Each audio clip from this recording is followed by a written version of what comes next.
దేవునికి మహిమ కలుగును కాకండి. దేవునికి మహిమ కలుగును. దేవునికి స్తోత్రాలు.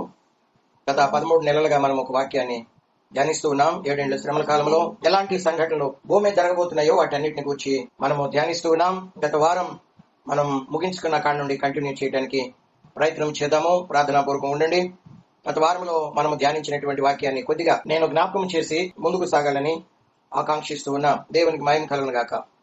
ఐగుప్తు దేశంలో మోషే ఉన్నప్పుడు ఆయనకి ఎలాంటి పరిస్థితి ఎన్నే ఎమ్రే అనే మాంత్రికుల ద్వారా ఎదురైందో సేమ్ అలాంటి పరిస్థితి ఏలియా కూడా మొదటి రాజుల గ్రంథంలో ఎదురైనట్లు మనము చూస్తా ఉన్నాం. మొదటి రాజుల గ్రంథము, 2వ రాజుల గ్రంథంలో కూడా ఆయనకు అనేకమైనటువంటి పరిస్థితులు ఎదురైనట్లు మనము చూస్తా ఉన్నాం. ఏలియా ఇశ్రాయేల్ దేశంలో దేవుని పవర్ ని రిలీజ్ చేస్తూ ఉంటే బయలు ప్రవక్తలు ఏలియాను ఎదిరించడం స్టార్ట్ చేసినట్లు మనము చూసాం. గత వారం కొన్ని వాక్యాలు చెప్పుకున్నాం. ఆ వచ్చిన భాగాలలో ఇశ్రాయేలీలకు వచ్చి ఏలియా దేవునితో ఏమంటున్నాడంటే, ఇశ్రాయేలీలు యెహోవా బలిపీఠాన్ని పడగొట్టారయ్యా, నీ నిబంధనను త్రోసివేశారు, 100 మంది యెహోవా ప్రవక్తలను చంపారు, నన్ను కూడా చంపాలని చూస్తా ఉన్నారు అని అంటుంటే, రోమాపత్రిక 11వ అధ్యాయం 14వ వచనంలో దేవుడు ఏలియాతో ఏమంటున్నాడంటే, ఏలియా, బయలుకు మోకాళ్ళునని 7,000 మంది పురుషుల్ని నేను శేషంగా ఉంచుకున్నాను అని మాట్లాడుతూ ఉన్నాడు. ఇంకా దేవుడు ఏలియాతో ఏమంటున్నాడంటే, ఆ 7,000 మంది ఎవరో నీకు తెలియదు ఏలియా, నువ్వు అనుకుంటున్నావు నీ ఒక్కడవే నా కొరకు రోషం కలిగి ఉన్నాను అనుకుంటున్నావు, కానీ నీకు తెలియకుండా నా కొరకు 7,000 మంది పురుషుల్ని ఉంచుకొని ఉన్నాను. వాళ్ళు బయలుకు మోకాళ్ళు ఉంటోళ్ళ, బయలుకు ముద్దు పెట్టుకోవటం లేదు. ఆ 7,000 మంది ఉదయము, మధ్యాహ్నము, సాయంకాలం మోకాళ్ళుని నాకు ప్రార్థన చేస్తున్నారు. ఒక ప్రక్క రాజు రాణి బయలు మరి యెహోవా ప్రవక్తల్ని చంపుతున్నప్పటికీ కూడా వాళ్ళకు భయపడకుండా ఈ 7,000 మంది తమ ప్రాణాలను లెక్క చేయకుండా ఇంకా నా కొరకు 7,000 మంది పురుషులు ఉన్నారు అని దేవుడు రోషం కలిగి చెప్తూ ఉన్నట్లు మనం చూస్తా ఉన్నాం.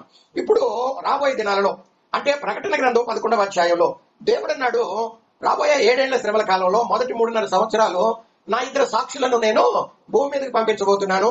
వాళ్ళు యెరూషలేము పట్టణంలో ఉండి 3.5 సంవత్సరాలు నన్ను గూర్చి, నా రక్తాన్ని గూర్చి, నేను ఇవ్వబోయే ఆ మహిమను గూర్చి వాళ్ళు ప్రకటిస్తారు అని దేవుడు ఆ ప్రకటన గ్రంథం 11వ అధ్యాయంలో తెలియజేస్తా ఉన్నాడు. ఇంకొకసారి యెరూషలేము పట్టణంలోకి ఇదే ఏలియా ఆయన ఆ భౌతిక శరీరంతోనే రాబోతూ ఉన్నట్లు మనం చూస్తా ఉన్నాం. ఎందుకంటే ఏలియా చనిపోకుండానే, మరణించకుండానే దేవుడు అతను ఏం చేశాడు, ఉన్న పాటున ఆ భౌతిక శరీరంతోనే ఆయన పరలోకానికి కొనిపోయాడు. ఆయనను 2వసారి నేను భూమి మీదకి పంపించబోతున్నానని దేవుడు చెప్తున్నాడు. కాబట్టి ఇంకొకసారి యెరూషలేం పట్టణంలోకి ఏలియా రాబోతూ ఉన్నాడు. ఏలియా మోషాలు యెరూషలేములో కాలినడక నడిచి యేసుక్రీస్తుని గురించి బోధించిన తర్వాత 3.5 సంవత్సరాలు చనిపోయిన 3.5 సంవత్సరాలకు అంటే 42 నెలలకు అంటే 1256వ రోజున వాళ్ళని చంపటానికి దేవుడు యాంటీ క్రైస్ట్ కి పర్మిషన్ ఇస్తాడు. కాబట్టి వాడు ఆ 2 ప్రవక్తలు చంపిన తర్వాత 3.5 దినాలు యెరూషలేం పట్టణ వీధుల్లో వాళ్ళ శవాలు అలా పడి ఉంటాయి. 3.5 దినాలు అయిన తర్వాత వాళ్ళు పునరుద్ధానమై ఆరోహణమై పరలోకానికి వెళ్తూ ఉన్నారు. వెళ్తూ ఉంటే యెరూషలేంలో ఏం కలిగిందని చెప్పుకున్నాం, గొప్ప భూకంపం కలిగింది. ఆ పట్టణంలో 7,000 మంది చనిపోయారు అని మనం చూస్తున్నాం. ఎవరు వాళ్ళు అంటే 7,000 మంది ఎవరు అంటే తెలుగు బైబిల్లో పురుషులు అని మాత్రమే వ్రాయబడి ఉంది.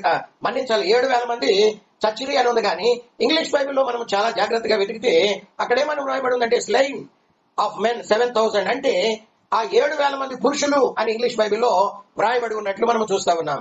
ఆ 7,000 మంది ఎందుకు చచ్చారు అంటే ఈ 7,000 మంది ఇశ్రాయేలీలోనే ఏలియాకు శత్రువులుగా ఉన్నారు. దేవునికి మహిమ కలుగును గాక.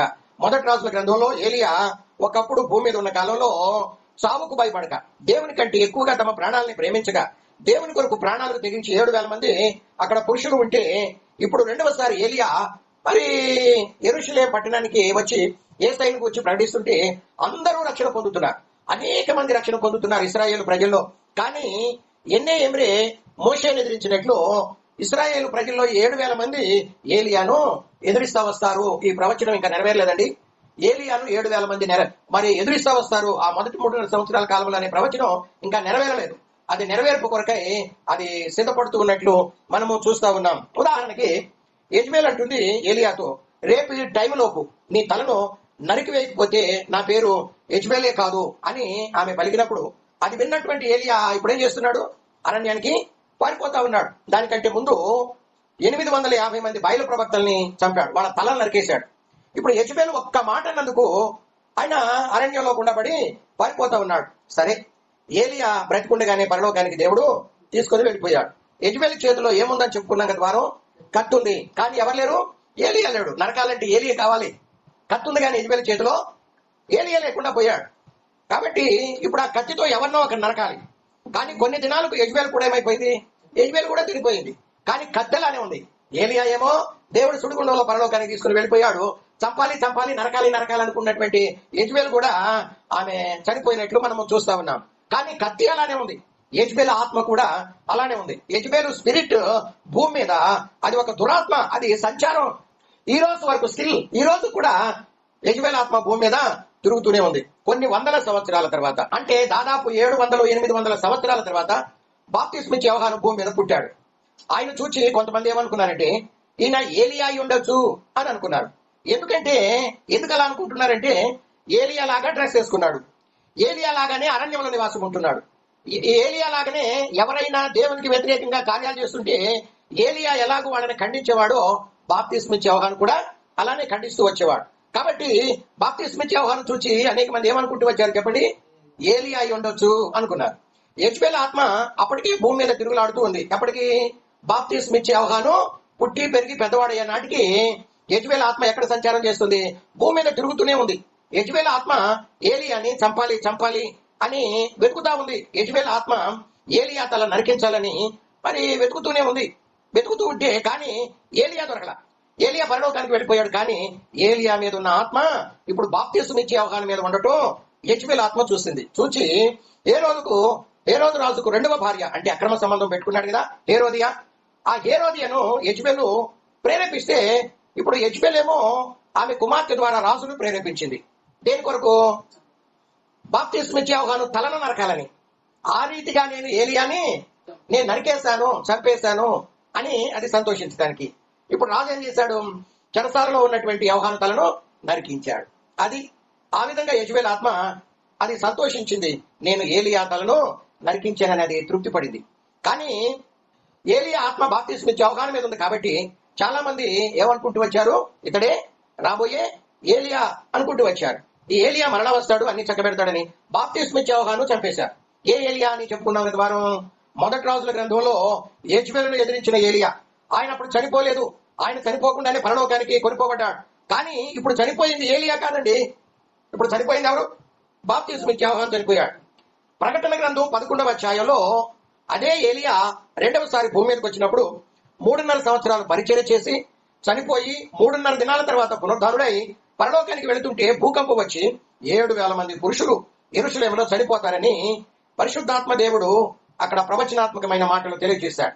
ఆ 7,000 మంది ఎవరంటే యాంటీ క్రైస్తుకు అనుకూలంగా ఉండి యాంటీ క్రైస్ట్ నుండి అనేక శక్తులు తీసుకుని తమ తంత్రాలు చేతబడి శక్తుల ద్వారా ఏలియాను మోషేను ఎదిరించేవాడు. మోషే ఏలియాను ఎదిరించే 7,000 మందిలో ఎవరెవరు ఉంటారో చెప్పండి. ఏలియాను ఎదిరించే 7,000 మందిలో రాబోయే దినాలలో 3.5 సంవత్సరాలు ఇశ్రాయేలీల్లో 7,000 మంది పురుషులు ఏలియాను ఎదిరిస్తారు అని బైబిల్ గ్రంథం మనకు చెప్తుంది. ఈ విషయాలన్నీ కూడా మనకు 2,000 సంవత్సరాల క్రితమే అపోస్తలుడైనటువంటి యోహాను ద్వారా పరిశుద్ధాత్మ దేవుడు మన కొరకు వ్రాయించి పెట్టాడు. కాబట్టి మోషే ఏలియాను ఎదిరించే 7,000 మందిలో ఎవరెవరు ఉంటారు, ఒకటి యెజబెలు ఆత్మ ఉంటుంది, ఇంకొకటి బయలాత్మ ఉంటుంది. ఆ 7,000 మందిలో ఇంకెవరు ఉంటారు, ఆకాశ మండలం అందున్న దురాత్మ శక్తులు, చీకటి శక్తులన్నీ కూడా ఆ 7,000 మంది ఇశ్రాయేలు పురుషుల్లో ఆవరించి ఉంటాయని బైబిల్ గ్రంథం చెప్తా ఉంది. మోషే ఒకప్పుడు ఐగుప్తులో ఉన్నప్పుడు ఎమ్రే అనే వాళ్ళు ఆ మోషేను ఎదిరించారు. ఏలియా రెండవసారి భూమి మీదకి వచ్చినప్పుడు 7,000 మంది ఎదిరిస్తారు, వారి శత్రువులుగా మారబోతున్నారు. బహుశా వీళ్ళు మాంత్రిక విద్యను అభ్యసించి కూడా ఉండొచ్చు. మోషే ఏలియాలు చనిపోయినప్పుడు ప్రపంచ ప్రజలు సంతోషిస్తూ ఉన్నప్పుడు ఈ 7,000 మంది కూడా సంతోషిస్తారు. యాంటీ క్రైస్ట్ అనేవాడు కేవలం టెక్నాలజీ మీద ఆధారపడే వ్యక్తి కాదండి. వాడిలో ఉన్నది ఏంటి, సాతాను శక్తి కదా, అర్థమవుతుందా? యాంటీ క్రైస్ట్ లో ఏముంటుంది, వాడు కేవలం సైన్స్ టెక్నాలజీ మీద మాత్రమే ఆధారపడేవాడు కాదు. వాడిలో ఏ పవర్ ఉంది, యాంటీ క్రైస్ట్ లో సాతాను శక్తి ఉండబోతుంది. ఎందుకంటే వాడు ఇంకా బయలుపరచబడాలి. యాంటీ క్రైస్ట్ వాడు బయలుపరచబడిన తర్వాత వెంటనే ఆ ప్రకటన గ్రంథం 13వ అధ్యాయం 2వ వచనంలో వ్రాయబడిన రీతిగా సాతాను తన సింహాసనాన్ని, తన అధికారాన్ని, తన బలాన్ని యాంటీ క్రైస్ట్ ఇవ్వబోతున్నట్లు అక్కడ వ్రాయబడి ఉంది. కాబట్టి యాంటీ క్రైస్ట్ లో ఉండేది కేవలం టెక్నాలజీ ద్వారా దాని మీద మాత్రమే ఆధారపడే వ్యక్తి కాదు, కానీ వాడిలో సాతాను శక్తి ఉండబోతుంది. సాతాను అంత్యక్రీస్తుకు తన పవర్ని, అధికారాన్ని ఇస్తాడు. మనం రాబోయే రోజుల్లో ప్రభు చిత్తమైతే, ప్రభు రాకడ గనక ఆలస్యమైతే యాంటీ క్రైస్ట్ యొక్క గుణాలన్నిటిని గురించి మనం చూడబోతూ ఉన్నాం. చాలా మంది ఏమనుకుంటారంటే 666వ ముద్ర యాంటీ క్రైస్ట్ ద్వారా వచ్చింది, ఆ చిప్పు తెచ్చి మన శరీరంలో పెడతాడు, దాని ద్వారా మనల్ని అందరినీ మానిటర్ చేస్తాడు అనుకుంటారు. కేవలం టెక్నాలజీ మాత్రమే కాదండి, వాడు సాతాను దగ్గర నుండి అధికారాన్ని, బలాన్ని, సింహాసనాన్ని కూడా తీసుకుంటాడు. వాడు చీకటి శక్తుల ద్వారా నడిపించబడుతూ ఉంటాడు అని బైబిల్ గ్రంథం మనకు తెలియజేస్తా ఉంది. వాడు చూడటానికి ఎలా ఉంటాడు చెప్పండి? వాడు చూడటానికి పైకి మాత్రం సూటు బూట్ వేసుకొని మామూలు మనిషిలాగా కనబడతాడు, కానీ వాడిలో ఉన్నవన్నీ కూడా దురాత్మ శక్తులు. వాటితో వాడు పరిపాలన చేయబోతూ ఉన్నాడని బైబిల్ గ్రంథం మనకు తెలియజేస్తా ఉంది. దేవునికి మహిమ కలుగును గాక కదండి. వాడిలో ఏమనబోతున్నాయి? వాడు సూటు బూట్ వేసుకుని పైకి మాత్రం మామూలు మనిషిలాగానే కనబడతాడు, కానీ వాడు చీకటి శక్తుల ద్వారా నడిపించబడుతూ ఉంటాడు అని మనము చూస్తూ ఉంటూ ఉన్నాం. వాడికి ఏమని పేరు చెప్పండి? యాంటీ క్రైస్ట్ కు బైబిల్ గ్రంథం పెట్టిన పేరేంటి అంటే చెప్పండి 13వ అధ్యాయము ప్రకటన గ్రంథం మొదటి వచనంలో మనం చదవగలిగినట్లయితే, ప్రకటన గ్రంథము 13వ అధ్యాయం మొదటి వచనంలో, మరియు 10 కొమ్ములు 7 తలలు కలిగిన ఒక క్రూర మృగం సముద్రంలో నుండి పైకి వచ్చుట చూచితిని. యాంటీ క్రైస్ట్ కి బైబిల్ గ్రంథం పెట్టిన పేరేంటి? క్రూర మృగం. దానికి ఎన్ని కొమ్ములు, ఎన్ని తలలు ఉన్నాయంట? 10 కొమ్ములు 7 తలలు ఉన్నట్లు ప్రకటన గ్రంథం 13:1 మనం చదువుకుంటూ ఉన్నాం. ఇది మొదటి క్రూర మృగం. రెండవ క్రూర మృగం కూడా ఉంది. అదే అధ్యాయము, ప్రకటన గ్రంథం 13వ అధ్యాయము మనకు 11వ వచనంలో, మరియు భూమిలో నుండి మరి ఒక క్రూర మృగం పైకి వచ్చుట చూచితిని. గొర్రెపిల్ల కొమ్ము వంటి 2 కొమ్ములు దానికి ఉండెను. అది ఘటసర్పం వలె మాట్లాడుచుండెను. అది ఆ మొదటి క్రూర మృగమునకు ఉన్నటువంటి అధికారపు చేష్టలన్నీ దాని ఎదుట చేస్తూ ఉంది. దీనికి ఎన్ని కొమ్ములు ఉన్నాయి? దీనికి 2 కొమ్ములు ఉన్నాయి. మొదటి క్రూర మృగానికేమో 10 కొమ్ములు 7 తలలు ఉన్నాయి. దీనికేమో రెండవ క్రూర మృగానికి 2 కొమ్ములు. మొదటి క్రూర మృగమేమో యాంటీ క్రైస్టు, రెండవ క్రూర మృగమేమో అబద్ధ ప్రవక్త. దీనికి కొమ్ములు అంటే అధికారానికి సూచన. దానికి 10 కొమ్ములు ఉన్నాయి అంటే 10 రాజ్యాలు, రోమా సామ్రాజ్యపు 10 రాజ్యాలు అధికారం వాడికి కట్టబెడతారని గతంలో మనము సవివరంగా ధ్యానిస్తూ వచ్చాం. రోమా సామ్రాజ్యం అనేది అంచె దినాలలో ఒకటి ఏర్పడబోతుంది. అదే ప్రపంచాన్ని పరిపాలన చేయాలి.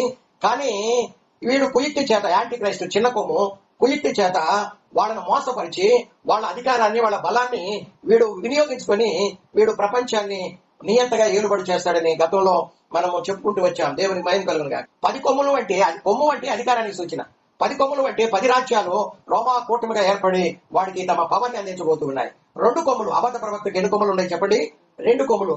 10 కొమ్ములు 7 తలలు కలిగినటువంటి క్రూర మృగము అని పరిశుద్ధ గ్రంథం మనకు అంటే వాడి యొక్క స్వభావాన్ని గురించి ఇక్కడ, వాడి స్వభావం ఎలా ఉండబోతుంది? క్రూరత్వం అనమాట. క్రూర మృగం. అది చూడటానికి క్రూర మృగం ఎలా ఉంటుంది? చాలా భయానకంగా.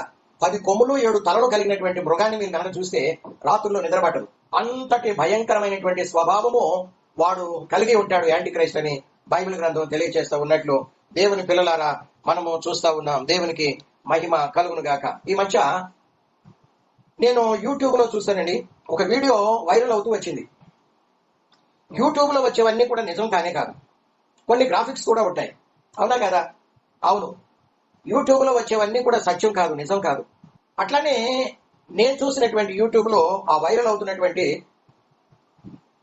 ఆ వీడియో ఏంటి అంటే, ఆఫ్రికా ఖండంలో జరిగిన ఒక సంఘటనను వైరల్ చేశారు.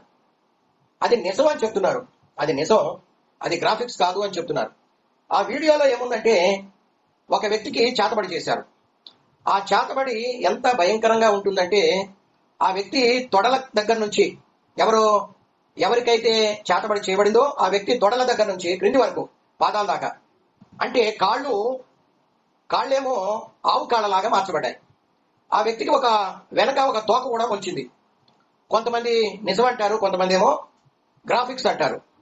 కానీ ఆఫ్రికా ఖండంలో కర్రలు క్రింద పడివేస్తే ఈ రోజుకి పాముగా మారుతుంది. ఆఫ్రికా ఖండంలో ఆనాడు మోషే లేక మాంత్రికులు, ఫరో దగ్గర ఉన్నటువంటి మాంత్రికులు కర్రను క్రింద పడివేస్తే ఎలా పాముగా మారిందో, సేమ్ టు సేమ్ ఈ రోజు ఆఫ్రికా ఖండంలో కర్రను క్రింద పడివేస్తే అది పాముగా మారుతుంది అని అక్కడ కొన్ని వార్తలు మనం వింటూ ఉన్నాం. అంతటి మాంత్రిక శక్తి ఆఫ్రికా ఖండంలో ఉంది. ఆఫ్రికా దేశాల్లో ఐగుప్తులో ఈ విద్య ప్రారంభమైంది. ఈ మాంత్రిక విద్య లాస్ట్ డేస్ వచ్చేసరికి అది భయంకరంగా పెరిగిపోయింది అంటున్నారు. మనిషిని జంతువుగా మార్చగలిగే విద్య కూడా వచ్చేసింది ఈ రోజుల్లో. అది లేదు అంటానికి సైన్స్ ఒప్పుకోవట్లా. చివరి దినాల్లో అంత్యక్రీస్తు మాంత్రిక విద్య ద్వారా మనుషుల్ని నాశనం చేయబోతున్నాడండి. యాంటీ క్రైస్తు దేని ద్వారా మనుషుల్ని నాశనం చేయబోతున్నాడు? మాంత్రిక విద్య ద్వారా రాబోయే దినాల్లో మనుషుల్ని నాశనం చేయబోతున్నట్లు మనం చూస్తా ఉన్నాం. నేను ఒక మాట విన్నా. జనరల్ గా స్త్రీ పురుషులు కలిస్తే పిల్లలు పుడతారు కదండి. స్త్రీ పురుషులు కలిస్తే పిల్లలు పుడతారు. కానీ ఆఫ్రికాలో సైన్స్ ని లేక టెక్నాలజీని ఉపయోగించి పిల్లలు పుట్టిస్తున్నారని విన్నా. ఇదెలా సాధ్యం? స్త్రీ పురుషులు కలిస్తేనే స్త్రీ గర్భంలో పిండం ఏర్పడింది. దేవుని దగ్గర నుండి ఆత్మ వచ్చి పిండంలో ప్రవేశించింది. 9 నెలల తర్వాత గర్భంలో నుండి ఆ శిశువు బయటకు వచ్చింది. కానీ ఆఫ్రికా ల్యాబ్స్ లో పిల్లలు పుట్టిస్తుంటే వాళ్ళకి ఆత్మ ఎక్కడి నుండి వస్తుంది? నాకు అంతు చిక్కనటువంటి ప్రశ్నగానే ఈ రోజు వరకు మిగిలిపోతుంది. సైన్స్ అండ్ టెక్నాలజీ ద్వారా ఆఫ్రికాలో ల్యాబుల్లో పిల్లలు పుట్టిస్తున్నారు, అది ఓకే. కానీ వాళ్ళకి ఆత్మ అనేది ఎక్కడి నుండి వస్తుంది? నరుని ఆత్మ యెహోవా పెట్టిన దీపమని సామెతల గ్రంథం 20వ అధ్యాయము 27వ వచనం తెలియజేస్తుంది. నరుని ఆత్మ యెహోవా పెట్టిన దీపం. మానవులు అనేవాళ్ళు దేవుని చేత సృష్టించబడాలి. వాళ్ళకి ప్రాణము, శరీరము, దాన్ని మట్టి బొమ్మను తీసుకొని దేవుడు సృష్టించి ముందుగానే ఒక ఆత్మను ఆయన సృష్టించి తీసుకొని వచ్చి ఆ శరీరం లోపల పెడుతున్నప్పుడు మానవుడు జీవాత్మగా మారిపోతూ ఉన్నాడు. కానీ ఇప్పుడు మీ శరీరంలో మీ ఆత్మ ఉండిద్ది, నా శరీరంలో నా ఆత్మ ఉండిద్ది. మనం మరణించినప్పుడు శరీరం మట్టి అయిపోద్ది, ఆత్మ ఏమో దేవుని దగ్గరికి వెళ్ళింది అని బైబిల్ చెప్తుంది కదండి. మొన్నైనది వెనుకటి వలనే మరలా భూమికి చేరును, ఆత్మ దాన్ని దయచేసిన బైబిల్ ఖచ్చితంగా మాట్లాడుతుంది. ఆత్మను దయచేసింది ఎవరంట? ఆత్మ దాన్ని దయచేసిన దేవుని యొద్దకు. ఆత్మల లోకాలు అనేవి 2 ఉన్నాయి. ఒకటి పరలోకం, 2 పాతాళ లోకం. మరణించినటువంటి ప్రతి మానవుడు పాతాళ లోకానికైనా పరలోకానికైనా ఈ 2 కూడా స్థలాల్లో ఏదో ఒక చోటికి వెళ్లాల్సిందే. కానీ ప్రసంగి గ్రంథం 12వ అధ్యాయము 7వ వాక్యం ఏమని చెప్తుంది అంటే, నరుని ఆత్మ యెహోవా పెట్టిన దీపమని సామెతలు 20:27లోను, అలాగే ఆత్మ దాన్ని దయచేసిన దేవుని యొద్దకు పోతుంది అని బైబిల్ గ్రంథం ఆదికాండం 3వ అధ్యాయం 19వ వచనంలో చదువుకుంటే, నీవు మన్నే గనక తిరిగి మన్నైపోతావు, నువ్వు మంటి నుండి తీయబడ్డావు, దేవుడిని యెహోవా ఆదాముతో అంటున్నాడు. ఆదికాండం 3వ అధ్యాయం 19వ వచనంలో, నీవు మంటి నుండి తీయబడ్డావు, నీవు మన్నే కనుక తిరిగి మన్నైపోతావు అని మాట్లాడుతున్నాడు. మంటి నుండి తీయబడిన మన్ను మంటిలోనికే మరలా చేరుతుంది. కానీ ఆత్మను ఎవరిచ్చారు? ఆత్మ ఎక్కడి నుండి వచ్చింది? ఆత్మ దాన్ని దయచేసిన దేవుని యొద్దకు చేరును అని బైబిల్ గ్రంథం తెలియజేస్తుంది. కానీ ఆఫ్రికాలో కృత్రిమంగా పుట్టిస్తున్నటువంటి ఈ శరీరానికి ఆత్మ ఎక్కడి నుండి వస్తుంది? ఇది నా ప్రశ్న. దాన్ని గురించి నేను డీప్ గా ఆలోచిస్తున్నా. దాన్ని గురించి దేవుణ్ణి అడుగుతున్నాను. ప్రభా, ఆఫ్రికా ఖండంలో, ఆఫ్రికా దేశాల్లో ల్యాబొరేటరీలో పిల్లల్ని పుట్టిస్తున్నారయ్యా. వాళ్ళకి దేహం ఉంటుంది, మామూలు మనుషుల దేహం లాగానే. వాళ్ళలో ప్రాణం ఉంటుంది, కదలకుంటుంది. వాళ్ళు పుట్టి పెరిగి పెద్దవారు అవుతున్నారు. అయితే వాళ్ళకి ఆత్మ అనేది ఎవరిస్తున్నారు? బైబిల్ గ్రంథం చెప్తుంది. నేను దేవుని వాక్యం ధ్యానిస్తూ ఉంటే ప్రసంగి గ్రంథం 12:7లో ఆత్మ దాన్ని దయచేసిన దేవుడు అని చెప్తుంది. కాబట్టి వీళ్ళకి ఆత్మ ఎక్కడి నుండి వస్తుంది అని దేవుని అడుగుతుంటే అది జవాబు రావట్లా, ఇంకా రాలేదు మరి. కాబట్టి ఆఫ్రికాలో కృత్రిమంగా పుట్టిస్తున్నటువంటి ఆ పిల్లల శరీరానికి ఆత్మ ఎక్కడి నుండి వస్తుంది? ఆ శరీరానికి కూడా దేవుడే ఇస్తున్నాడు ఆత్మను. అదెలా సాధ్యం? పరిశుద్ధ గ్రంథం చెప్తుంది, పురుషుడు తన తల్లిని తండ్రిని విడిచి భార్యను హత్తుకొనును, వారు ఏక శరీరమై ఉంటారు. మార్కు సువార్త 10వ అధ్యాయం 8వ వాక్యం తెలియజేస్తుంది, మీరు ఇక మీదట ఇద్దరు కాక ఏక శరీరమై ఉంటారు అని పరిశుద్ధ గ్రంథం తెలియజేస్తుంది. అయితే ఈ శరీరానికి ఆత్మను దేవుడు ఎలా ఇస్తాడు? అది అసాధ్యమని నా ఆత్మ ఘోషిస్తూ ఉంది కదండి. ల్యాబ్స్ లో తయారు చేసే శరీరానికి ఆత్మను దేవుడు ఎలా ఇస్తాడు? మొదటి తెస్సలోనీయులకు రాసిన పత్రిక 5వ అధ్యాయము 23వ వాక్యంలో మనం చదువుకుంటే, ఒక మనిషిలో ప్రాణం, ఆత్మ, శరీరం 3 భాగాలుగా ఉంటాడు కదండి. ఒక మనిషిలో 3 భాగాలు ఏంటివి? ఒకటేమో ప్రాణం, 2 శరీరం, 3 ఆత్మ. శరీరమేమో మంటిలోకి పోదని బైబిల్ చెప్తుంది. ప్రాణమేమో ఆత్మను దయచేసిన, శరీరం మంటిలో నుండి వచ్చింది, మంటిలోకి పోతే. అయితే ప్రాణం, ఆత్మను మాత్రం ఎవరు కూడా వేరు చేయలేరు. ప్రాణం, ఆత్మ 2 పెనవేసుకొని ఉంటాయని బైబిల్ గ్రంథం తెలియజేస్తుంది. ప్రాణము ఆత్మ. మనిషి చనిపోతే ఆత్మతో పాటు ప్రాణం కూడా అది వేరు కాలేదు, ఎవరు వేరు చేయలేరు. ఆత్మతోనే ప్రాణం ఎల్లప్పుడూ కూడా పెనవేసుకొని కలిసే ఉంటాయి రెండు. హెబ్రీ పత్రిక 4వ అధ్యాయము 12-13 వచనాల్లో మనం చదువుకున్నప్పుడు దేవుని వాక్యం చదివినప్పుడు అక్కడ దేవుని వాక్యం మాత్రమే ప్రాణం ఆత్మలో దూరి, ఏం దూరి? దేవుని వాక్యం ప్రాణంలోనూ ఆత్మలోనూ దూరి ఆ రెంటిని డివైడ్ చేసింది. కానీ మనిషి మరణించినప్పుడు ప్రాణం ఆత్మను మాత్రము వేరు చేయలేమని బైబిల్ గ్రంథం చెప్తుంది. హెబ్రీలకు రాసిన పత్రిక 4వ అధ్యాయము చదువుకుందాం. 12-13 వచనాలలో హెబ్రీలకు రాసిన పత్రిక 4వ అధ్యాయము 12-13 వచనాల్లో మనం చదువుకుంటే, ఎందుకంటే దేవుని వాక్యం సజీవమై బలము కలదై రెండంచులు గల ఎటువంటి ఖడ్గము కంటెను వాడిగా ఉండి ప్రాణాత్మలను దేని ప్రాణాన్ని ఆత్మను కీళ్లను మూలుగులను విభజించినంత మట్టుకు దూరుచు అని వ్రాయబడి ఉంది. అంటే దేవుని వాక్యం ఎక్కడెక్కడికి దూరుతుంది? ప్రాణం ఆత్మలోకి దూరుతూ ఉంది. కానీ మనిషి మరణించినప్పుడు ప్రాణం ఆత్మను వేరు చేయలేమని పరిశుద్ధ గ్రంథం తెలియజేస్తుంది. ప్రసంగి గ్రంథం 12వ అధ్యాయం 7వ వచనంలో ఆ రెండు కూడా కలిసే దేవుని దగ్గరికి వెళతాయని బైబిల్ గ్రంథం చెప్తుంది. ఎందుకంటే ఆత్మ దాన్ని దయచేసిన ఆత్మతో కలిసి ప్రాణం కూడా ఉంటుంది. ఈ రెండు కలిసి దేవుని దగ్గరికి వెళుతుందని దేవుని వాక్యం తెలియజేస్తుంది. ఎందుకంటే ఆత్మను ఎవరిచ్చారు? సామెతలో 20:27 ప్రకారం నరుని ఆత్మ యెహోవా పెట్టిన దీపము అని. కానీ సైంటిస్టులు ల్యాబుల్లో తయారు చేస్తున్నారు చూసారా, ఆ పిండానికి శరీరం ఉంటుంది, ప్రాణం ఉంటుంది. కానీ ఆత్మ ఎక్కడి నుండి వస్తుంది? ప్రాణం అంటే సాతాను కూడా ఇవ్వగలడు కదండి. ప్రాణాన్ని ఎవరిస్తారు? ప్రాణాన్ని సాతాను ఇస్తాడని బైబిల్ చెప్తుంది. ఎక్కడ చెప్తుంది? ఈ మధ్యకాలం మనం ఒక 3-4 నెలల క్రితం ధ్యానించాం. ఎందుకంటే 7 ఏళ్ల శ్రమల కాలంలో ప్రతి ఇంట, ప్రతి వీధిలో, ప్రతి టెంపుల్లో, ప్రతి చర్చిలో, ప్రతి మసీదులో యాంటీ క్రైస్ట్ బొమ్మను చేసుకొని పెట్టుకోవాలి. ఆ బొమ్మకి అబద్ధ ప్రవక్త ఏమిస్తాడని చెప్పుకున్నాం. చదవండి ఆ మాట. ప్రకటన గ్రంథము 13వ అధ్యాయము 15వ వచనములో మరియు ఆ మృగము యొక్క ప్రతిమ మాట్లాడునట్లు, అంటే యాంటీ క్రైస్ట్ బొమ్మ మాట్లాడునట్లు, ఆ మృగము యొక్క ప్రతిమకు నమస్కారము చేయని వారిని హతము చేయనట్లును, ఆ మృగము యొక్క ప్రతిమకు ప్రాణమిచ్చుటకై అబద్ధ ప్రవక్తకు అధికారము ఇయ్యబడిను. సాతానికి ప్రాణమిచ్చే పవర్ ఉంది. తనకున్నటువంటి పవర్ని ఇప్పుడు ఎవరికి ఇచ్చాడు? అబద్ధ ప్రవక్తకి ఇచ్చాడు.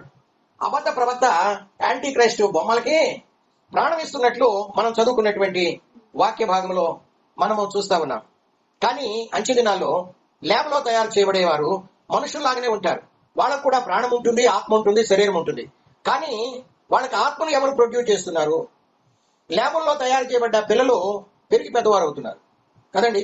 అయితే వాళ్ళకి ఆత్మను ఎవరు ప్రొడ్యూస్ చేస్తున్నారు అనేది ఈనాటికి కూడా ప్రశ్నార్థకంగానే ఉన్నట్లు మనము చూస్తా ఉన్నాం.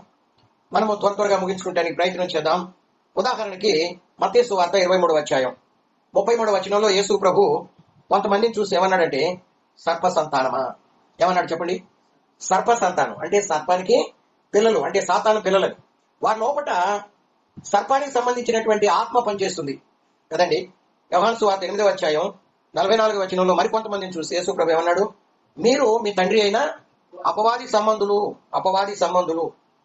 మొదటి యోహాను పత్రిక 3వ అధ్యాయం 8-9 వచనంలోనేమో దేవుని సంబంధులు ఉన్నారు, దేవుని పిల్లలు ఉన్నారు. మనము తండ్రి అంటున్నాం, అబ్బా అంటున్నాం. ఆయన మీరు నా కుమారులు, నా కుమార్తెలనే ఉంటారని 2 కొరింథీ 6:18 తెలియజేస్తున్నాడు. కాబట్టి దేవుని సంతానం ఉన్నారు, దేవుని పిల్లలు, అపవాది పిల్లలు, అపవాది సంబంధులు బైబిల్లో ఉన్నట్లు ఈ లోకంలో కూడా ఉన్నట్లు మనం చూస్తున్నాం. దీని గురించి అంటే ఆయన ఏమన్నాడు? సర్ప సంతానం అన్నాడు. మీరు మీ తండ్రి అయినటువంటి అపవాది పిల్లలు, అపవాది సంబంధులు. ఈ 2 వాక్యాలను బట్టి మనం ఏమర్థం చేసుకోవాలంటే ఇది ఒక పెద్ద మర్మం, బిగ్గెస్ట్ మిస్టరీ అనమాట ఇది. ఉదాహరణకి జాగ్రత్తగా అర్థం చేసుకుంటానికి ప్రయత్నం చేయండి. ఉదాహరణకి మనం రక్షణ పొందాము అంటే ఎలా రక్షణ పొందాము, ఎలా రక్షించబడ్డాము? మనం రక్షణ పొందిన ఆ రోజున, ఆ దినాన ఏం జరిగింది? ఉదాహరణకి యోహాను సువార్త 3వ అధ్యాయం మీరు తర్వాత చదువుకోండి. యేసు ప్రభు అన్నాడు, ఒకడు క్రొత్తగా జన్మిస్తేనే కానీ దేవుని రాజ్యాన్ని చూడలేడు అన్నాడు. అందుకు నికోదేమన్నాడు? ఏమన్నాడు? నేను తల్లి గర్భంలోకి వెళ్ళి మరలా నీ జన్మించాలా కదండి. ఏమన్నాడు?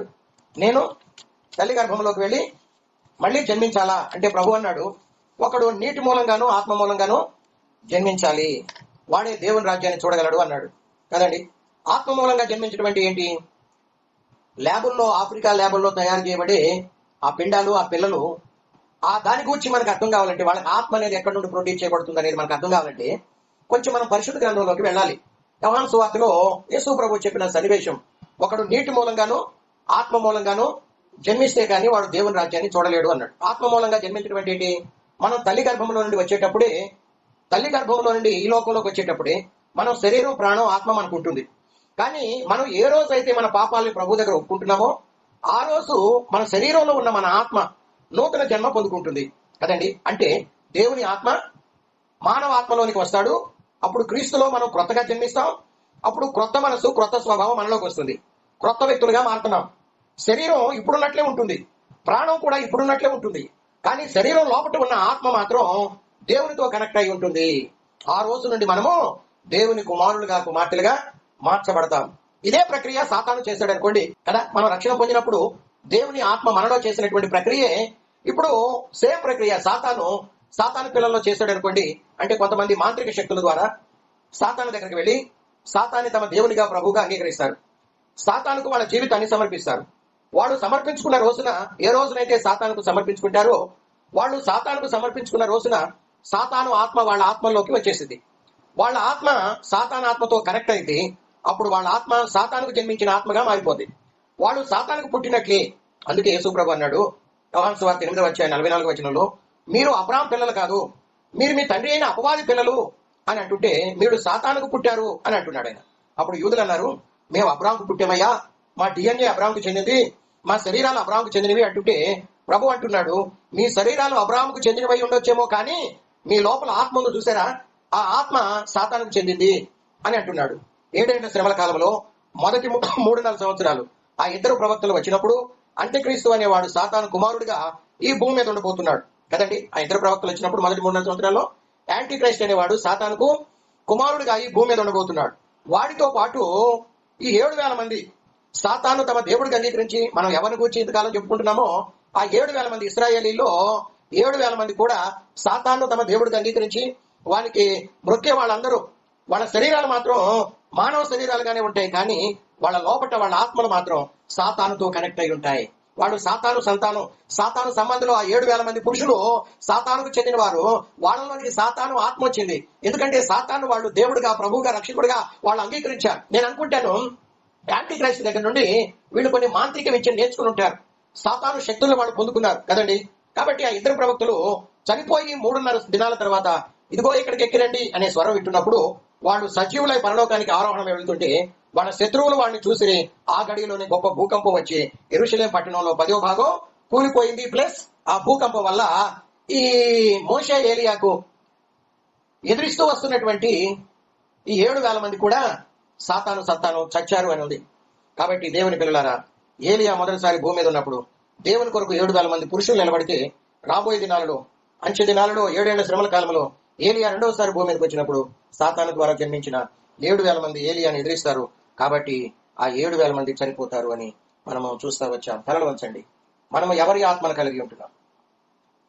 సాతాను ఆత్మనా, లేకుంటే దేవుని ఆత్మన?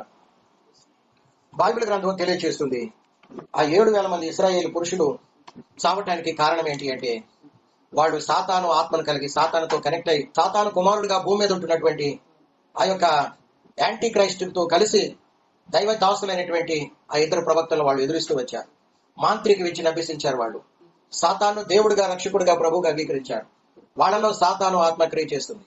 కానీ నాకు ఈ రోజు వరకు అర్థం కాని విషయం ఏంటి అంటే, వాళ్ళలో అసలు ఆత్మ అంటూ ఉంటే కదా 7,000 మందిలో, అంటే ఆ ల్యాబుల్లో ఆఫ్రికన్ ల్యాబుల్లో తయారు చేసే ఆ పిండానికి 9 మాసాల తర్వాత అది లోకంలో అడుగు పెట్టి పెరిగి పెద్దవారు అవుతున్నారు వాళ్ళు. అయితే తల్లి గర్భంలోనే ఉండగా వాళ్ళకి ఆత్మ ఎవరు ప్రొడ్యూస్ చేస్తున్నారు అనేది నాకు ఇంతవరకు అర్థం కాని ప్రశ్న. దేవుని ద్వారా జన్మించే ఆ యొక్క స్త్రీ పురుషులు పెరిగి పెద్దవారై వాళ్ళు దాంపత్య జీవితం చేస్తున్నప్పుడు ఆ స్త్రీ గర్భంలో పిండం ఏర్పడుతుంది. 9 మాసాల తర్వాత బయటకు వస్తుంది. అది పిండముగా ఉండగానే దేవుడు ఆత్మను సృష్టించి వాళ్ళలో పెడుతున్నాడు. ఆ పిండంలో అది దేవుని ద్వారా సృష్టించబడినటువంటి ఆత్మ. కానీ ల్యాబుల్లో తయారు చేసే ఆ పిండానికి ఆత్మను ఎవరిస్తున్నారు? దేవుని అడుగుతున్నా నేను ఈ రోజుకి. దేవుని దగ్గర నుండి ఇంకా జవాబు రావటం లేదు. మన ఆత్మ ఉంది. మన ఆత్మ దేవునితో కనెక్ట్ అయినప్పుడు దేవుని ఆత్మ మనలోకి వస్తున్నాడు. మనం నూతనంగా జన్మిస్తున్నాం. దేవుని కుమారులుగా, దేవుని సంతానంగా పిలువబడుతున్నాం. నూతన స్వభావము, నూతన మనస్సు, నూతన హృదయం వస్తుంది. మనం దేవుని పిల్లలం. నేను మీకు తండ్రిని, మీరు నా కుమారులు కుమార్తెలు అన్నాడు. అసలు ఆత్మ అంటూ ఉంటే కదా మన ఆత్మ దేవుని ఆత్మతో కనెక్ట్ అయ్యేది, మనం దేవుని కుమారులు అయ్యేది. అట్లానే ల్యాబుల్లో తయారు చేసే వాళ్ళకి ఆత్మ అంటూ ఉంటే కదా, ఎవరో ప్రొడ్యూస్ చేస్తే కదా వాళ్ళలో ఉన్నటువంటి ఆత్మ సాతానుతో కనెక్ట్ అయినప్పుడు వాళ్ళు సాతాన సంబంధాలుగా మార్చబడేది. అయితే వాళ్ళకి ఆత్మను ఎవరిస్తున్నారు? జీవితాన్ని ఒక నిమిషం పరిశీలన చేసుకుందాం. మనము ఏ ఆత్మను, ఎవరి ఆత్మను కలిగి ఉంటున్నాం? మీరు మీ అపవాది సంబంధులు. మీ తండ్రి సాతాను అని యేసు ప్రభు యోహాను సువార్త 8వ అధ్యాయం తెలియజేస్తున్నాడు. సర్ప సంతానమా, సర్పములారా, సర్పానికి అంటే సాతానుకు సంబంధించిన పిల్లలు మీరు అని మాట్లాడుతున్నాడు. భయంకరమైనటువంటి దుర్దినాలు రాబోతున్నాయి. ప్రపంచ మానవాళిని చుట్టుముట్టుపోతున్నాయి. అటువంటి దినాలలో మనం ప్రభు కొరకు నిలబడదామా? పరిగెత్తుకుంటూ పోయి యాంటీ క్రైస్ట్ ముద్రను వేసుకొని వాడిని ప్రభువుగా రక్షకుడిగా అంగీకరిద్దామా? మన జీవితాలు నేడు అనబడే సమయం ఉండగానే మనల్ని మనం పరిశీలన చేసుకుందాం. ప్రార్థన చేద్దాం. ప్రేరేపణ కలిగిన వారు